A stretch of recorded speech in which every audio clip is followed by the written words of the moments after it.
Hello my dear students of grade 8. Welcome to the commerce class and let us focus on accounting lesson part 2 and 3 segments. In this video you will be learning what is the drawings account, types of transactions including cash and credit transactions, and debtor versus creditor. Then we will be focusing on some important questions in activity 2, and then we will be learning what is double entry system and we'll look into activity 3. What is this drawings account? A drawings account is an accounting record maintained to track money withdrawn from a business by its owners. Or in other words, when the owner takes out cash or goods for his personal use, it falls under drawings account, and this will affect the capital of the business. Drawings can happen as cash drawings as well as goods drawings. And if you look at the cash drawings, in this the dual impact would be cash, which is an asset. It will decrease since we are withdrawing the cash from the business, and to the capital account, drawings will decrease. On the other hand, goods drawings, goods which is also an asset, it will decrease and drawings will decrease. Now it's the time to understand clearly the terms debtor and creditor using the given example. Let's say there is a person who wants extra funds or money to run a business. So he goes to a person who is willing to supply this amount with the agreement of paying this debt in the near future. In this situation, the one who owes money to the other party, who is thereby the customer, and he in turn becomes the debtor. The one who lends money on credit is called the creditor. In fact, he is a supplier. Now, recall the table of assets and liabilities that was given to you in part 1. Can you remember where debtors and creditors belong to? Debtors are an asset to the business because the people who owe money agrees to pay them in the future. And creditors are a liability since the business owes another party and they are obliged to pay that money back. We can also call debtors as trade receivables and creditors as trade payables.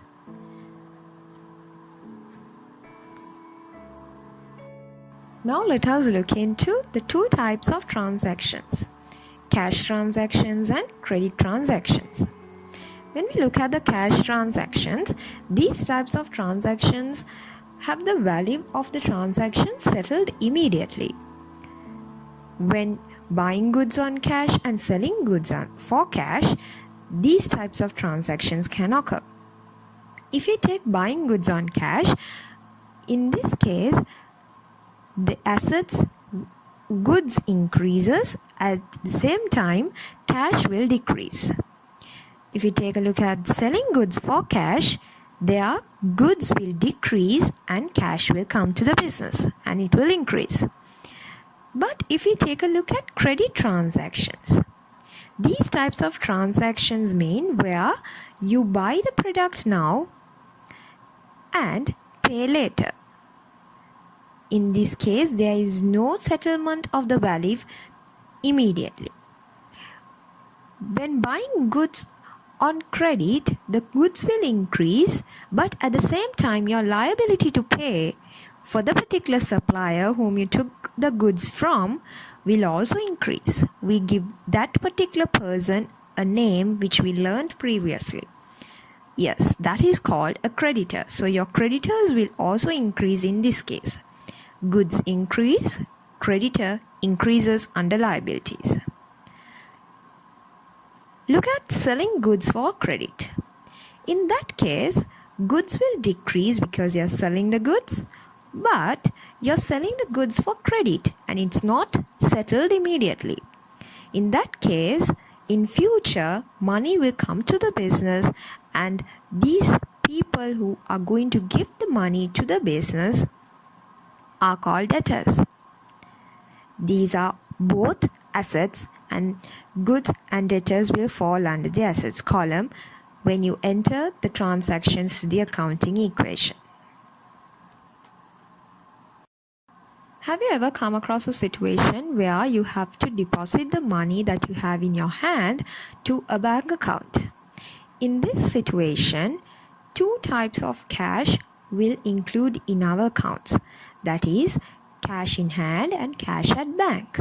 What will happen to cash in hand when we are going to deposit to the bank account? Yes, of course, the cash in hand will reduce, while cash at bank will increase. Here's a document called a check. A check is a document that orders a bank to pay a specific amount of money from a person's account to the person in whose name the check has been issued.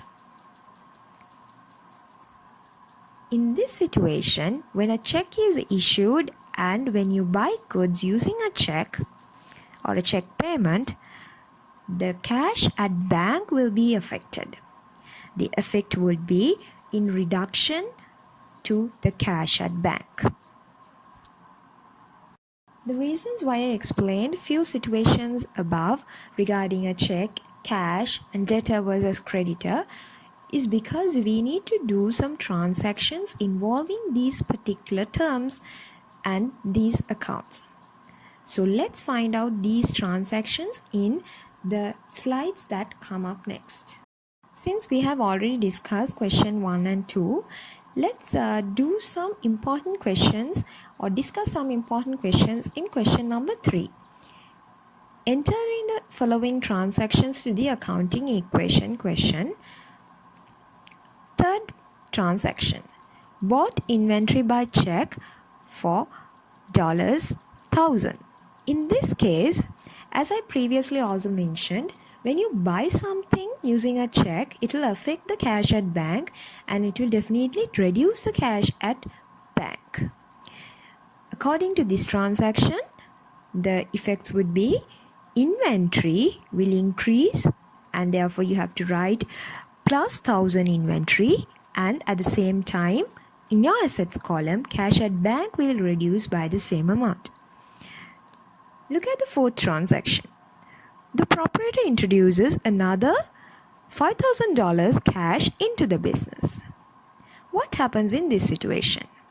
Already an owner has invested money and started a business. But later on, if the owner wants, he can introduce some extra amount of money to the business. In this situation also, cash as well as capital will be affected. Cash will increase by 5,000 and capital increases by 5,000. We'll discuss some important questions in question number 4 as well. Entering the transactions to the equation. In this case, question number 4, fourth transaction, bought goods worth $5,000 on credit.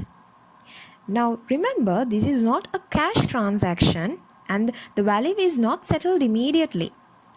In fact, this is a credit transaction where the goods are bought but payment is not done immediately and therefore there is a liability included for a supplier.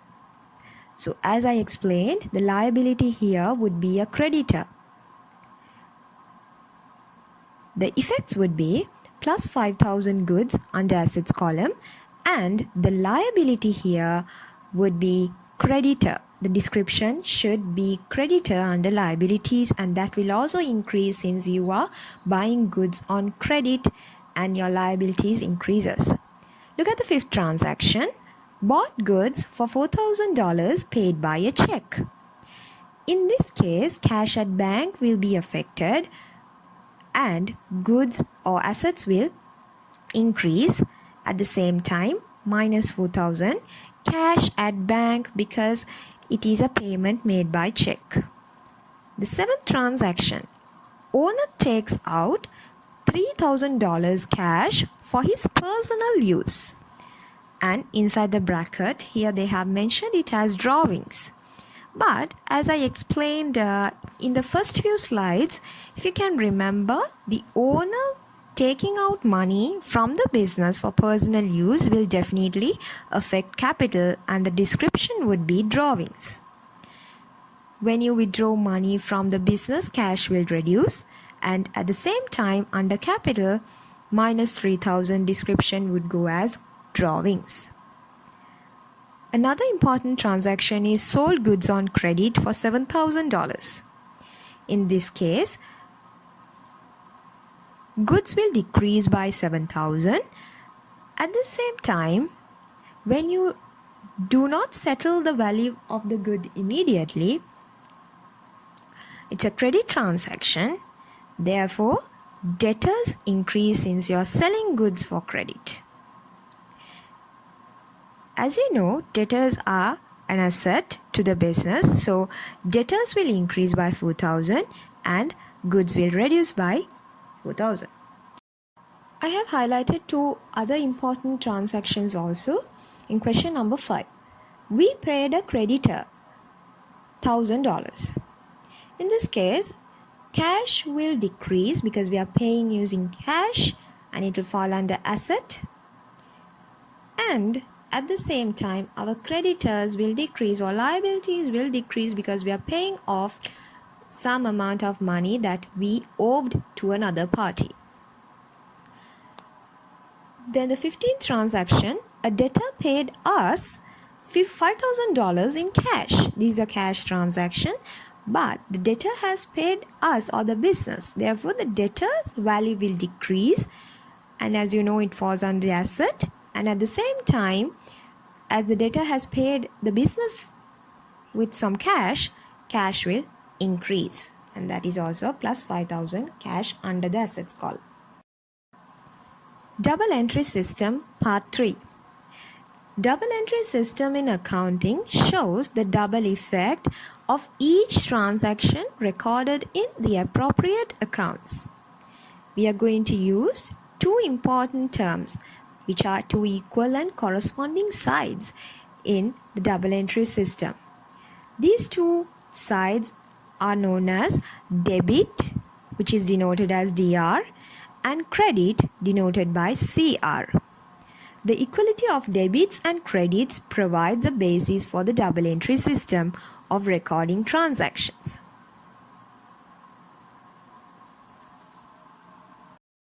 The table here clearly shows the system of double entry and how it works. Double entry system states that when the assets increase, it will count as a debit, and when it decreases, it is credited. But look at closely to capital and liabilities. When capital increase, what has happened? And when liabilities increase, what has happened? When capital or the liabilities increase, it is credit. And on the other hand, when it decreases, it is debit. And it applies to both capital and liabilities.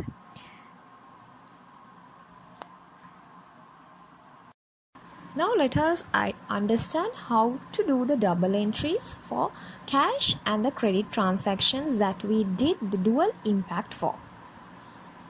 If we take a look at the cash transaction, buying goods on cash, we already know that the goods will increase and at the same time cash will reduce. Here, when buying goods, it is an asset. Goods will increase. When assets increase, according to the double entry concept that I explained previously, asset increase will count as a debit. But instead of goods, we are writing a special term here. Since these are trade goods, the term would be purchases. This is only valid for double entry. Purchases will debit, and as cash decreases and cash is also an asset, cash will be the credit account.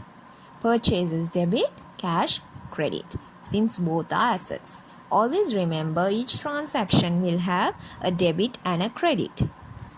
Then when you look at selling goods for cash, as you know, goods decreases and cash increases.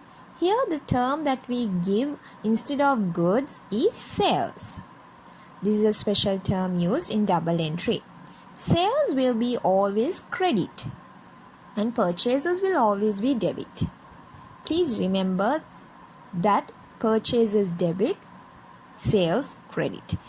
And cash increases when you sell goods. Cash increase means debit, and goods decrease means here we are writing it as sales credit.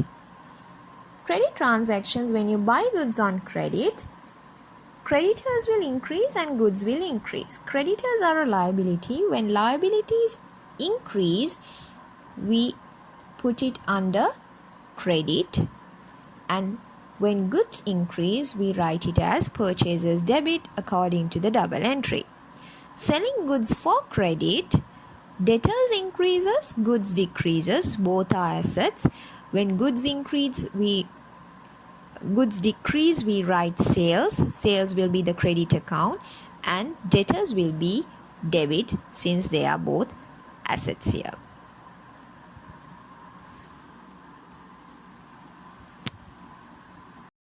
Let us now try to do the dual impact as well as the double entry in question number 1 given in your accounting handout. The first transaction is done for you. However, let me explain the first transaction for you. Owner invested $100,000. When the owner starts a business, as you know, the two effects to the accounting equation would be cash increasing under the asset column and capital under the capital column. Capital and cash would be the two accounts. So, using that now, you can write the two accounts under the dual impact column.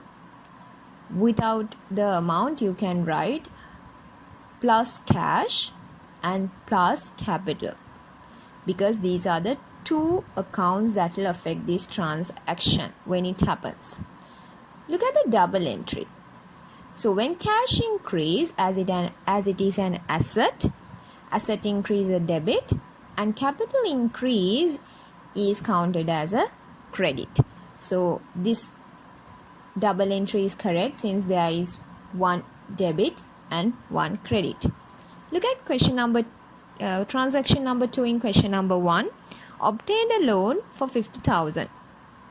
Here dual impact is cash increasing, because when you obtain a loan, obviously the money comes to the business and cash will increase under assets, and loan, which is a liability, will also increase. You have to pay back the loan.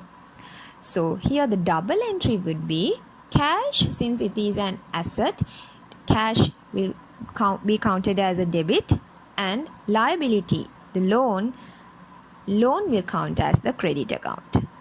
When you purchase equipment for $20,000, equipment will increase and cash will decrease. Here the double entry would be equipment debit, cash credit. Both are assets, yes, but equipments are increasing while cash decreasing. Therefore, equipment account will be the debit.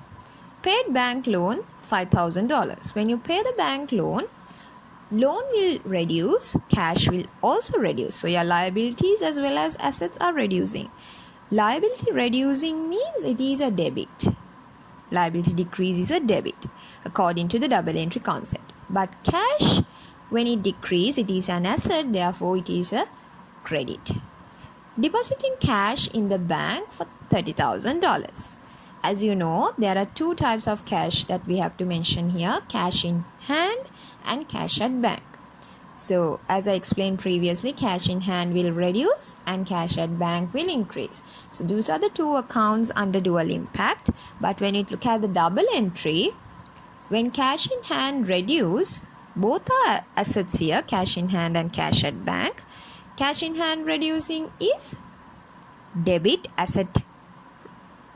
Cash in hand reducing is a credit, and cash at bank increasing is a debit. Since cash at bank increases, it will be a debit. Cash in hand decreasing is a credit. So I hope you got a general idea about how to do the questions now. Since you have done entering the transactions to the equation, you can start completing the accounting handout dual impact columns as well as the double entry columns from question number 1 to question number 5. These are the important areas to be covered under accounting lessons. Entering the transactions to the accounting equation, which we have already done, and dual impact and double entry, which we discussed today. And next week, we will be doing trial balance. Balance sheet would be the final to be discussed under this lesson. Thank you for joining and watching this video. Stay safe and have a good day.